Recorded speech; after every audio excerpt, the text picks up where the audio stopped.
नमस्कार, आप सब लोगों का बहुत बहुत स्वागत है। Thank you so much for coming for the press meet of rocketry.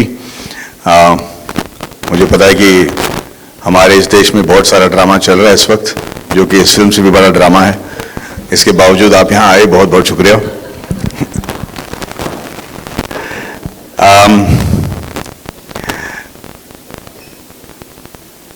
मैं ये जानना चाहता हूँ कि मैं आपके साथ हिंदी में बात करूँ या अंग्रेजी में। हिंदी ठीक है, बढ़िया। तो मैं इस प्रेस कॉन्फ्रेंस को इसके साथ शुरू करना चाहता हूँ कि ये पिक्चर बनी कैसे, बनी क्यों और इसकी खासियत क्या है। विक्रम वेदा नामक पिक्चर खत्म करके तमिल में जब मैं सोच रहा था कि मैं कौन सी पिक्चर बनाऊं, उस वक्त किसी ने मुझसे आके कहा कि भाई नंबी नारायण नामक एक इसरो साइंटिस्ट हैं। ये 2016 की बात है कि नंबी नारायण करके एक साइंटिस्ट हैं इसरो के, जो कि दिखने में बहुत अच्छे हैं। उनके एक मालदीवन औरत के साथ अफेयर हो गई, दोनों पकड़े गए। उन्होंने इंडिया की जो रॉकेटरी सीक्रेट है उसको पाकिस्तान को बेच दिया, जिसकी वजह से उनको जेल में डाला गया, टॉर्चर किया गया। इंटरोगेशन के दौरान लगभग उन्हें जान से मार दिया गया। फिर भी वो बाहर निकले और उन्होंने ये साबित कर दिया कि वो बिल्कुल निर्दोष हैं। तो मैंने कहा बढ़िया है यार, गुड लुकिंग इसरो साइंटिस्ट, मालदीवन औरतें, तो ये पुअर मैन जेम्स बॉन्ड की फिल्म बनेगी। तो हम इस तुच्छ और बहुत ही नीच इरादे के साथ मैं नंबी नारायण साहब से मिलने ट्रिवांड्रम चला गया। जिस वक्त मैं उनसे मिला, उस वक्त जैसे मुझे किसी ने जोर से चाटा मारा हो, क्योंकि नंबी नारायण से मिलने के बाद माधवन आफ्टर नंबी नारायण एक अलग ही इंसान बन गया। उस आदमी में जो तेजस थी, उसके चेहरे में जो रौनक के साथ जो दर्द था, उसके आंखों में जो आंसू थे और उसके मतलब जो प्रेजेंस और ऑरा था, उसको देखते ही मैं समझ गया कि यहाँ कुछ गड़बड़ है। इस इंसान को सिर्फ इस स्पाई केस की वजह से नहीं जाना जा सकता, इनमें कोई तो बात है जो हम मिस कर रहे हैं। पर ये मुझसे बड़े अदब से मिले। उन्होंने मुझसे कहा माधवन साहब, मैंने आपकी पिक्चरें देख चुका हूँ और आप बड़े अच्छे एक्टर हैं, मैं आपका फ़ैन हूँ। मैंने कहा बहुत अच्छा। और फिर हम केस के बारे में बात करना शुरू किया और वो एकदम आग बबूला हो गए। उनके होंठ कांप रहे थे। वो मुझसे कह रहे थे कि ये ऐसे इल्ज़ाम मुझ पर कैसे लगा सकते हैं, ये कैसे कह सकते हैं कि मैं देशद्रोही हूँ, ये केस को देखो, हम कहाँ थे, ये औरत कहाँ थी, ये वो। बड़े गुस्से में बात कर रहे थे, मतलब उनके चेहरे पे मतलब ठहराव ही नहीं था। मैंने कहा साहब आप इतना गुस्सा क्यों हो रहे हो, आपको तो मतलब निर्दोष साबित कर दिया गया, कोर्ट ने कह दिया कि आप निर्दोष हैं। और उन्होंने कहा खाक पता है यार, तुझे पता है, मुझे पता है, कोर्ट को पता है, पर आज भी आप मेरा नाम गूगल में डाल के देखो आता क्या है। और वो सही कह रहे थे। जब मैंने गूगल में उनका नाम डाला तो आया कि इसरो स्पाई केस नंबी नारायणन। कहता आज भी मैं स्पाई हूं, मेरे घर पे मतलब लोग लड़की नहीं देना चाह रहे यार। और मैंने कहा कि हाँ बिल्कुल सही बात है। तो मैं भी उनकी बातों में आकर बहक गया, मैं भी उनके बहकावे में आ गया, उनके इमोशन में आ गया और पूरी केस की मैंने स्टडी की। और 7 महीने लगा मुझे वो स्क्रिप्ट लिखने के लिए। 7 महीने बाद भाई साहब जब मैं ये स्क्रिप्ट लेकर उनके पास गया तो बड़े खुश थे। वो पढ़े, नरेशन सुने। मैं भी बड़ा नर्वस आ गया था क्योंकि मैं पहली बार स्क्रिप्ट लिख रहा हूँ। और उन्होंने कहा कि ये सब तो ठीक है माधवन, लेकिन ये जगह जो है ना, यहाँ पे आप थोड़े चूक गए, क्योंकि इस वक्त ना मैं इंडिया में नहीं था, मैं प्रिंसटन में था क्रॉको के साथ। मैंने कहा 1 मिनट, आप प्रिंसटन कब गए? उन्होंने कहा यार मैं तो पहला आईवी लीग साइंटिस्ट हूँ ना इंडिया से, मैं प्रिंसटन में था क्रॉको के साथ। मैंने कहा प्रोफेसर लुइजी क्रॉको के साथ थे आप? उसने कहा हाँ। मैंने कहा सर क्या बात कर रहे हो आप, क्योंकि प्रोफेसर लुइजी क्रॉको नासा के सबसे सर्वश्रेष्ठ साइंटिस्ट माने जाते हैं, वो मून मिशन के जो है माए बाप माने जाते हैं। उनका और आपका क्या लेना देना? कहता है मैंने उनके अंडर तो मेरी थीसिस की है 10 महीने में। मैं यकीन नहीं कर पाया, क्योंकि प्रोफेसर क्रॉकर के साथ लोग 8-8, 10-10 साल में थीसिस कर पाते हैं और कोई लोग तो आज तक नहीं कर पाए, और ये कह रहे हैं कि 10 महीने में। उसके बाद उन्होंने अपनी बाकी की ज़िंदगी के बारे में बात करना शुरू किया। प्रिंसटन, फ्रांस, जहाँ पे वो 72 साइंटिस्ट को लेकर ये प्रिटेंड करते हुए गए हैं कि हम उनको फ्रेंच नहीं आते, लेकिन 3 साल से फ्रेंच सीख रहे थे, वहाँ पे जाके गधा मजदूरी करने के लिए, ताकि वहाँ पे जो वो लिक्विड इंजन बना रहे थे उसके बारे में वो सीख पाए। स्कॉटलैंड में जाकर 400 मिलियन पाउंड के सामान ले आना। यूएसएसआर जाकर उनसे लड़ना, क्योंकि उस वक्त यूएसएसआर टूट रहा था। रशिया ने हमें क्रायोजेनिक इंजन देने का वादा किया था, जो वो दे नहीं पा रहे थे पैसे देने के बाद। और ये तीनों मद्रासी साइंटिस्ट वहाँ चले गए, उन्हें वहाँ पे रशियन को डराया धमकाया, उनको मोहित किया। दिन में उनसे बातें कर रहे थे और रातों रात उड़ान एयरलाइन को मतलब पैसा देकर उन्होंने क्रायोजेनिक इंजन वहाँ से कैसे स्मगल करके वहाँ पाकिस्तान इंडिया लाए। मैंने कहा यार मैं तो यहाँ एक छोटे से James Bond, cheap James Bond की फिल्म बनाने आया था, यहाँ तो आप जेम्स बॉन्ड के बाप निकले। ये वाकई में सच है क्या? मैंने कहा मैंने आपकी किताबों को पढ़ा है पर यहाँ पे कहीं पर भी इसका जिक्र नहीं है। अफसोस की बात है कि ये सब कुछ सच था। और सबसे बड़ी बात है कि इन सब चीज़ों के बारे में नंबी नारायण से अब बात भी नहीं करना चाहते थे, क्योंकि उनको नहीं लगा था कि ये कोई बड़ी बात है। मैंने कहा सर आपने ये सब किया और ये विकास इंजन? कहता हाँ विकास इंजन मैंने ही बनाई है, जैसे कि हमने पकौड़ा घर में बनाया वैसे उन्होंने विकास इंजन बना लिया। मैंने कहा सर आपने विकास इंजन बनाया है? कहता हाँ, मेरे मेंटोर विक्रम ए साराभाई के नाम पे मैंने इस फिल्म को विकास रखा है, इस इंजन को विकास नाम दिया है और मैंने बनाया। मैंने कहा सर मैं पिछले 7 महीने से फुद्दू की तरह स्क्रिप्ट लिख रहा हूँ, आपने ये मुझे बताया क्यों नहीं? मतलब बर्बाद हो गए मेरे 7 महीने और आपको लगा ही नहीं कि ये सब इसकी जिक्र होनी चाहिए। उन्होंने कहा क्या जिक्र करूँ, उन्होंने मुझे तनख्वाह दिया, मैंने अपना काम किया। और उस दिन मुझे जो झटका लगा उसी वजह से मतलब जो मेरे में फीवर और जुनून चढ़ा है, क्योंकि उस वक्त मुझे एहसास हो गया कि इस देश में ना 2 किस्म के देशभक्त होते हैं। एक वो जो पूरी वीरता के साथ भारत माता की जय करके अपनी जान पर खेल के देश को बचाते हैं, देश की सेवा करते हैं, और उनके बारे में गुण गाना चाहिए, उनकी जो सैक्रिफाइस है वो सराखों पर एक और किस्म के देशभक्त होते हैं जो हर रोज़ अपनी जान को जोखिम में लगाते हैं, हर रोज़ मतलब खतरा मोल लेते हैं, ये जानते हुए कि उनके बारे में कोई कभी नहीं जानेगा, उनके बारे में कोई किताब नहीं लिखेगा, उनके बारे में कोई सड़क, उनके नाम की कोई सड़क नहीं होंगे, और उनकी सैक्रिफाइस को कोई नहीं सहाराएगा और जानेगा भी नहीं। और उनमें से एक बड़े नाम थे डॉक्टर नंबी नारायणन। और मैं बौखला गया, मेरे अंदर मतलब एक अजीब सा एक एक्सप्रेशन होने लगा। मैंने कहा नंबी नारायण साहब ये तो बहुत गलत है कि आपके बारे में और इस केस के बारे में कोई पिक्चर बनाए, क्योंकि आपकी जो कंट्रीब्यूशन है, आपने जो इस देश के लिए किया उसके बारे में न जानना मुझे लगता है कि ये देश के साथ एक धोखा है। मैं आपके लाइफ पे पिक्चर बनाना चाहता हूँ। और मैंने कहा कि अगर आपको लगता है कि मैं आपके लिए एक ऐसी फिल्म बनाऊंगा जहाँ पे आपको मैं मर्यादा पुरुषोत्तम ठहराऊंगा, आपके कोई अवगुण नहीं दिखाऊंगा, आपको मैं मतलब एकदम सीधे साधे दूध में धुले हुए इंसान होंगे जिसके बारे में ये कहा जाएगा कि देश ने इनके साथ धोखा किया, तो मैं उस टाइप का फिल्म मेकर और कहानी बनाने वाला नहीं हूँ। मुझे ये बताइए कि आप में अवगुण क्या हैं, आप कैरेक्टर फ्लॉज क्या हैं, आप में हैवानगिरी क्या है, आपने ऐसा कुछ किया है जो इंसान मतलब डर जाए आपको देखकर। मैंने कहा कि आपने किसी औरत के साथ सोया है, कि आपने अफेयर की है, बताइए। 75 साल के एक उम्र इंसान से मैंने ये डायरेक्ट पूछा। 2 बजे थी, मैं जानना चाह रहा था कि ये अपने आप के बारे में क्या सोचते हैं और किस तरीके से रिएक्ट करेंगे।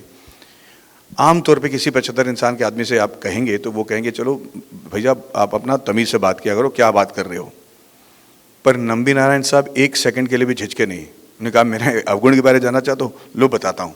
और उन्होंने जो अपने कैरेक्टर फ्लॉज बताए, जो उनकी हैवानगिरी थी, जो उनके अंदर जो मतलब क्या बताएं, मैं उनकी जो बैड क्वालिटीज थी मैं सुनकर सुन्न हो गया, मैं डर गया। मैंने कहा ये इंसान इतना बेरहम कैसे हो सकता है। और मैंने उन सब चीज़ों को बटोरा। 1.5 साल मुझे और लगे उस स्क्रिप्ट को लिखने के लिए। उन सारे अवगुण के बारे में मैंने इस पिक्चर में बताया है, क्योंकि मुझे लगा कि जब तक ये अवगुण नहीं बताए जाएंगे, जब तक मैं इसको इंसान नहीं बनाऊंगा, तब तक इनकी जो अचीवमेंट है उस पर भी कोई यकीन नहीं करेगा। और 1.5 साल बाद ये स्क्रिप्ट जब मैंने फिर से लिखी और मैंने शूटिंग शुरू किया, तब से लेकर आज तक हमारे सर से ये जुनून नहीं उतरा है। मैं आपको बता दूं कि मैंने ये पिक्चर क्यों बनाया, ख़ास करके 2 वजह हैं। एक ये कि नंबी नारायण नामक इंसान के साथ जो हमने किया वो सिर्फ इंडिया में नहीं, कोई भी देश में लोग अपने साइंटिस्ट के साथ नहीं करना चाहिए। इससे बड़ा जो है देश के साथ धोखा आप नहीं कर सकते।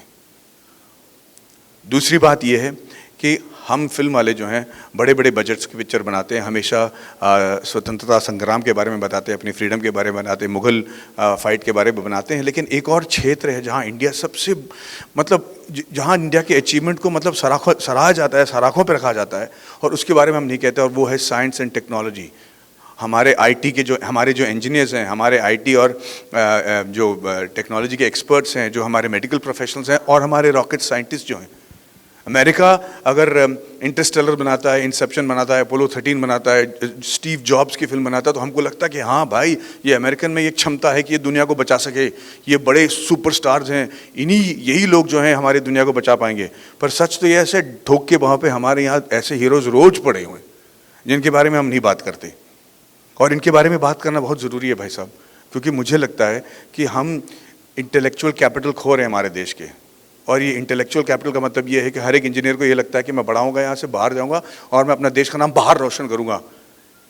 सही कह रहे हैं आप, क्योंकि आपको यहाँ शायद मौका नहीं मिल रहा है, पर इन सब लोगों को वापस ले आना ज़रूरी है। क्योंकि मेरा मानना ये है, और मैं बिल्कुल नाटक नहीं कर रहा हूँ, क्योंकि मैं जानता हूँ कि टेक्नोलॉजी की वजह से जुड़े होने की वजह से मैं जानता हूँ कि आने वाले सालों में और बहुत ही जल्दी, बहुत ही शीघ्र, आपके अनुमान से भी ज़्यादा शीघ्र अंतरिक्ष में जाना हमारे लिए ज़रूरी हो जाएगा।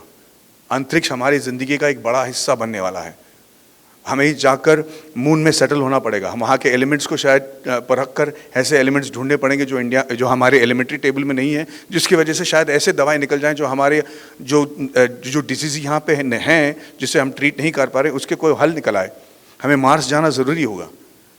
कहा जाता है कि पहले ज़माने में जिस इंसान के पास ज़मीन थी, जिससे ज़मीन पर उसका काबू था, कंट्रोल था, वो राजा था। उसके बाद जिन लोगों ने समुंदर पर कंट्रोल कर लिया, वो देश के सबसे माहिर और स्ट्रॉन्ग नेशन बन गए। फिर those that control the skies in the air, they started ruling the world and they were the most powerful nation. But now it is space, the final frontier. जिसको कंट्रोल होगा space के बारे में, जो space के बारे में ज़्यादा जानेगा और उसका कंट्रोल रख पाएगा, वही इस दुनिया में सबसे सर्वश्रेष्ठ नेशन रहेगा। और इंडिया में ये काबिलियत है। आप लोग शायद जानते नहीं, हमारा जो मंगल मिशन हमने पूरा किया है, जो पहली बार हमने सक्सेसफुल हुए हैं, एक at a cost which is less than Hollywood film, जो बाकी देश 900 मिलियन 600 मिलियन खर्च करके 35 बार 75 बार करके गए हैं, वो। और उनके पास 3 इंजन थे मार्स जाने के लिए, लिक्विड फ्यूल, सॉलिड फ्यूल और क्रायोजेनिक। इंडिया के पास सिर्फ सॉलिड और लिक्विड फ्यूल, और खास करके वो लिक्विड फ्यूल इंजन जो नंबी नारायण ने बनाया। और इस इंजन, सिर्फ 2 इंजन की वजह से हम पहली बार में एक ऐसे सैटेलाइट को लेकर अंतरिक्ष में छोड़ आए जो 1 साल तक जाता रहा मार्स में, और मार्स में अब जाकर उसको कैप्चर कर दिया। वो हम इसलिए कर पाए क्योंकि हमारे पास पंचांग थी। पंचांग की वजह से हम ये तय कर पाए कि कौन से दिन, कितनी बजे, कितनी सेकंड, कितने मिली सेकंड में हमें रॉकेट लॉन्च करना चाहिए, ताकि अंतरिक्ष में जाकर जो हमारा सेलेस्टियल मैप ये बताता है कि मून की ग्रेविटी कहाँ पर है, सैटर्न की मून की ग्रेविटी कहाँ है, सन के रेस के ग्रेविटी की वजह से कौन सा असर पड़ेगा हमारे सैटेलाइट जो कि 40,000 किलोमीटर पर सेकेंड जा रहा है, वो हर चीज़ को 1 साल के लिए हम कैलकुलेट कर पाए बिकॉज ऑफ आवर पंचांग, और हम सक्सेसफुल हुए। और इसके बारे में हमने फिल्म नहीं बनाया, ऐसे लोगों के बारे में हम नहीं कह रहे हैं, क्योंकि शायद हमको लगता है कि ये सब मुमकिन नहीं है, सिर्फ अमेरिका में ये पॉसिबल है। इसी वजह से मैंने ये फिल्म बनाया। दूसरी बात, इस फिल्म में हमने ऐसे कई चीज़ें की हैं। एक्चुअली मैं ये सोच रहा हूँ कि मैं आपको पहले ये बता दूँ कि मैं बता दूँ नंबी नारायण साहब के साथ हुआ क्या।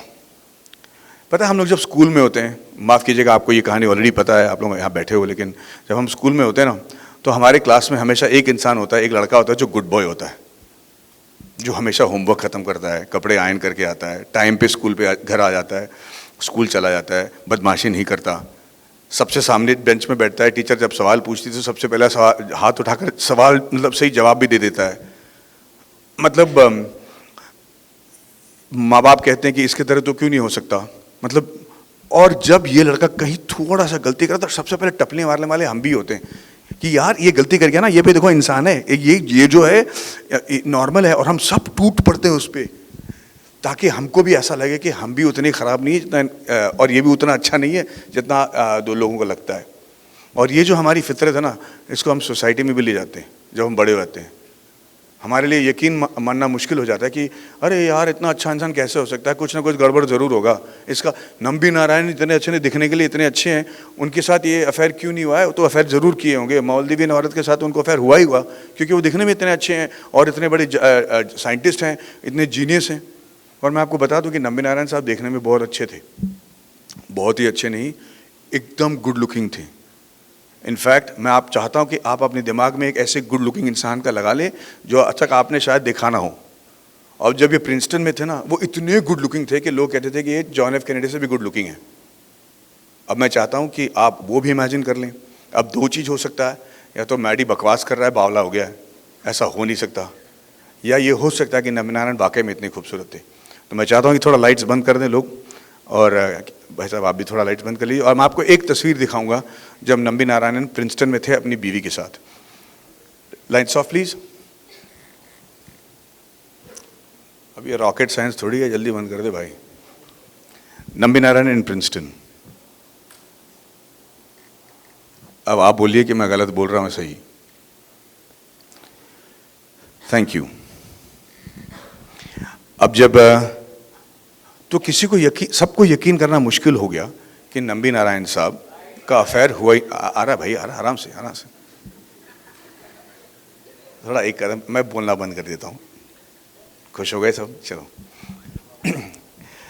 तो सबको ये यकीन करना मुश्किल हो गया कि ये एक्चुअली इनोसेंट हैं।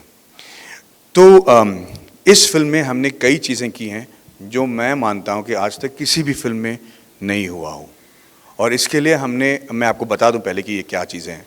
सबसे पहले तो इस फिल्म को हमने 3 लैंग्वेज में लगातार शूट किया है, इंग्लिश, हिंदी और तमिल, और इसको हमने 8 कंट्रीज़ में शूट किया है। हमारे सारे आर्टिस्ट हर लैंग्वेज बोलते थे, और हमने लाइव साउंड शूट किया और 50 साल दिखाया है, जो आज तक किसी फिल्म में किसी ने नहीं किया हो।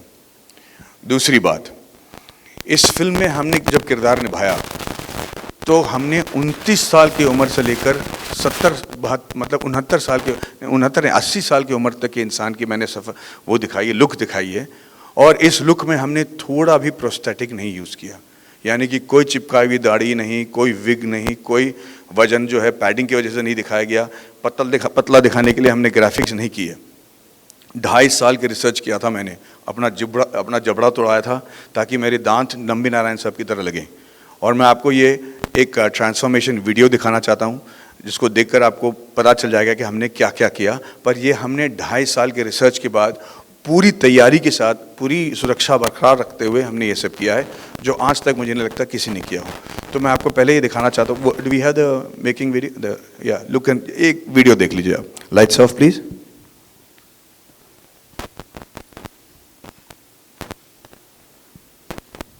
Transforming from Madhavan to Nambi Narayanan, not just चाहता हूँ जब मुझे सीनियर नंबी नारायण दिखना था, और उस वक्त मैं सेट पे जैसे दिख रहा था, उसका फोटो ये है। ये नहीं है। अरे रॉकेट साइंस पे पिक्चर बना रहे भाई, रेड वाला ये है मेरी photo. This is actually me on the last day. That's my real stomach. आप लोग पूछ रहे होंगे कि एक तो आप लोग सब मेरी पेट की ओर देख रहे हो भैया।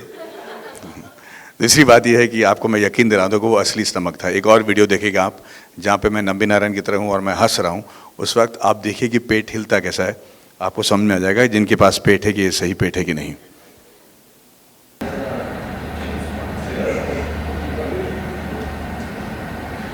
ये पैडिंग वाला पेट हो नहीं सकता।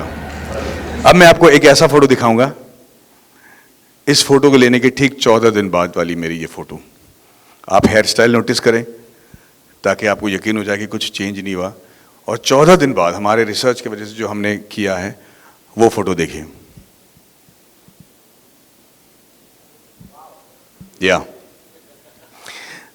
तो मैं बता दूं कि ये सब रियल है।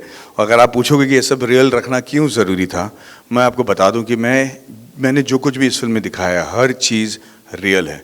और अगर ये देखते वक्त आपको थोड़ा सा शक हो जाए कि भाई ये मूंछ अलग झूठा है, या दाढ़ी झूठा है, या पेट पे पैडिंग डाला गया है, तो बाकी सब चीज़ों पे भी आपका यकीन उठ जाएगा। Which is the reason I had to do this. यही नहीं, मेरे सारे साइंटिस्ट, मेरे सारे आर्टिस्ट ये कर पाए हैं। और इसके साथ जो हमने एक और चीज़ किया जो पहली बार की जा रही है फिल्म स्क्रीन पर, वो ये है कि आप लोगों ने रॉकेट लॉन्च देखे होंगे, बहुत सारे रॉकेट्स देखे होंगे, आपने स्पेस देखा होगा, सैटेलाइट देखा होगा, लेकिन आप में से किसी ने स्क्रीन पर रॉकेट इंजन नहीं देखा होगा। और मैं लेडीज़ को बता दूं, औरतों को बता दूं कि रॉकेट इंजन जो है ना, देखने के लिए एक डायमंड ब्रोच की तरह दिखता है। मतलब आप देखते ही प्यार हो जाए।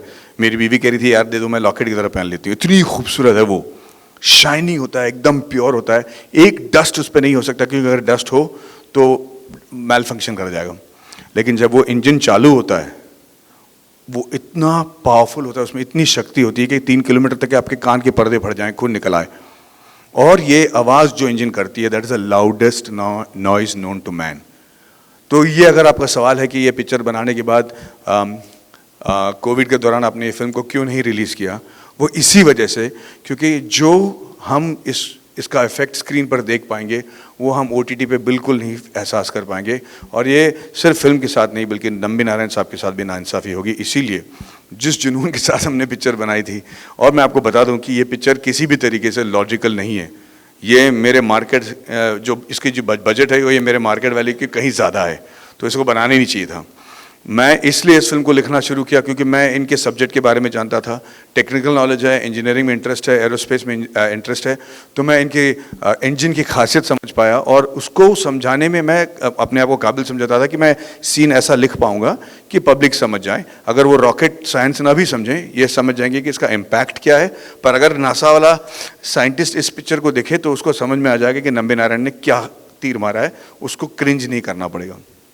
दूसरी बात यह है कि मैं इसको एज एन एक्टर, हर एक एक्टर चाहता है कि वो एक लाइफ टाइम वाली रोल करे जहाँ पे नायकन की तरह यंग उम्र से लेके बड़ी उम्र तक की उसकी एक्टिंग की क्षमता दिखाए। मुझे नहीं पड़ा था कि मुझे अपना जबड़ा बड़ा तोड़वाना पड़ेगा, फिर भी मैंने कहा एज एन एक्टर मैं ये नंबी नारायण का रोल कर लेता हूँ। जब मैं इसको प्रोड्यूस करवाना चाहा तो मैं बहुत लोगों के पास गया, लोगों ने कहा माधवन जी आपकी पिक्चरें बहुत अच्छी होती हैं, अच्छे अच्छे बनाते हो, ये कौन सी पिक्चर है? मैंने कहा रॉकेटरी। उन्होंने कहा क्या ट्री? मैंने कहा भाई रॉकेटरी है। फिर उन्होंने कहा अच्छा तो कर लेते हैं, क्या बजट होगी? मैंने उनको बजट बताया। कहता अच्छा हीरोइन कौन है? मैंने कहा सर फिल्म में हीरोइन नहीं है। मैंने कहा अच्छा तो अलग कुछ बात होगी, इसमें फाइट्स कितने? मैंने कहा कोई फाइट नहीं है। कहते आप जेम्स बॉन्ड की फिल्म कह रहे हो लेकिन फाइट नहीं है। मैंने कहा फाइट नहीं है। फिर उन्होंने कहा कि गाने कितने हैं? मैंने कहा गाने नहीं है। फिर उन्होंने कहा कि प्रोड्यूसर नहीं है। मैंने कहा ठीक है मैं खुद ही प्रोड्यूस कर लेता हूँ। और मेरे साथ जो प्रोड्यूस करने के लिए आए मेरे दोस्त विजय मुलन, कहाँ है भाई विजय? विजय मुलन कहाँ है नहीं? अच्छा, मेरे जो प्रोड्यूसर मिस्टर विजय मुलन हैं और वर्गीस मुलन और 27th एंटरटेनमेंट, ये भी इस फिल्म में जब जुड़े हैं मुझे लगा कि ये मेरे लिए जुड़े हैं, लेकिन सच तो ये है कि ये नंबी नारायण साहब के इतने बड़े फ़ैन थे कि इन्होंने कहा कि ये पिक्चर बनाना और चाहे सर फूटे या माथा, ये पिक्चर हम पब्लिक को ज़रूर दिखाएंगे। तो वो जुड़ गए, तो पिक्चर के लिए हम रेडी हो गए। पर कतई इस फिल्म को मैं डायरेक्ट नहीं करने वाला था, क्योंकि डायरेक्ट करने के लिए जो क्षमता चाहिए वो मेरे में है ही नहीं, पेशेंट भी नहीं है। मैं एक एक्टर हूँ, सेट पे चले जाता हूँ तो लोग बोलते हैं कि भाई आज ये कपड़े पहनना है, इस हीरोइन के साथ नचाना है, हम स्विट्जरलैंड जा रहे हैं, हम शूटिंग कर लेते हैं, हमको चेक दे देते हैं, मैं बैंक चला जाता हूँ, रिलीज़ के टाइम पे नर्वस होने का नाटक कर लेता हूँ, पिक्चर रिलीज़ हो जाती है, फिर खुश हो जाता हूँ।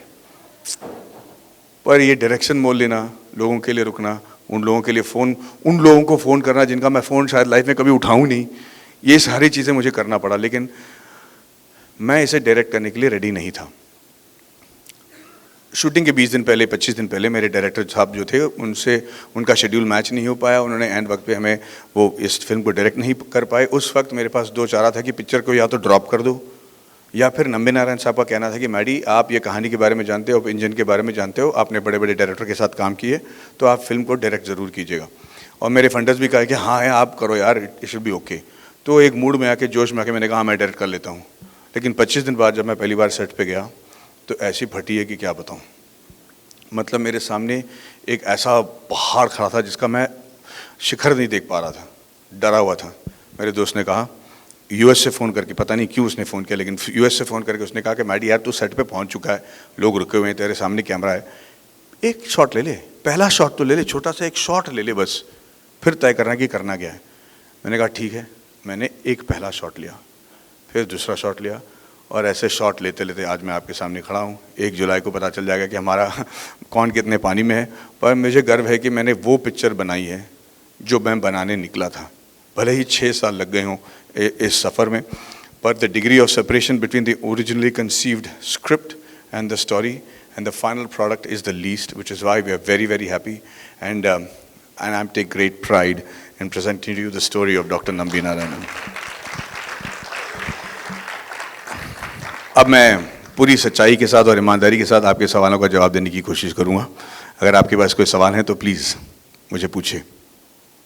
हाँ जी मैम, माइक दे दें उनको। सेंटर में आ जाऊं? हाँ जी।